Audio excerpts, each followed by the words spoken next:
আসসালামু আলাইকুম সবাইকে। কেমন আছেন আপনারা সবাই? আজকের ভিডিওটা কিছুই না, আমার সাথে আসলে একটা মজার ঘটনা ঘটেছে, সেটাই আমি শেয়ার করব।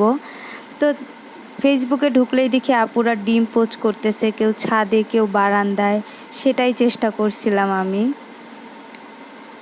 ডিম পোচ করার জন্য আমি পাতিল নিয়ে নিয়েছি, আর অবশ্যই একটা ডিম লাগবে, ডিম নিলাম।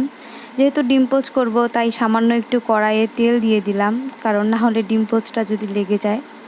তো আমি আর আমার বান্ধবী ছাদের উদ্দেশ্যে রওনা দিলাম, ছাদেই ডিম পোচটা করব।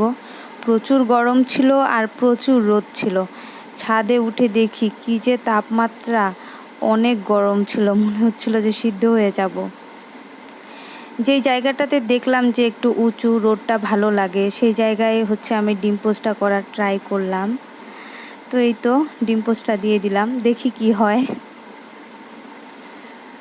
ডিম পোচটা দিয়ে আমি চলে এসেছিলাম ফিরে, কারণ ছাদে থাকা যাচ্ছিল না, প্রচুর গরম ছিল। প্রায় 15 মিনিট পরে আবার গিয়ে দেখতে গেলাম যে কি অবস্থা ডিমটার, কিন্তু তখনও কিছুই হয়নি, ডিমটা একেবারে কিছু হয়নি।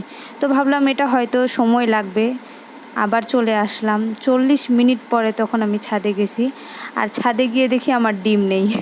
মানে আমার পাতিল পড়ে আছে কিন্তু ডিম নেই। ডিম কোথায় গেল আমি কিছুই বুঝলাম না।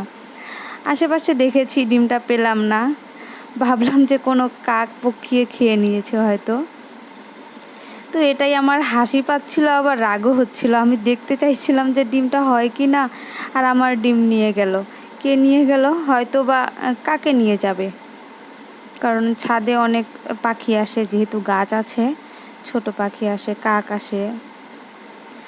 তো আমি তো দেখতে পারলাম না যে ডিম পোচটা হচ্ছে কিনা। তবে আমার মনে হলো যে অনেক সময় লাগে, যারা ভিডিও করে যে ডিম পোচ হয় প্রায় 1 ঘন্টার মতো লাগে হয়তো বা।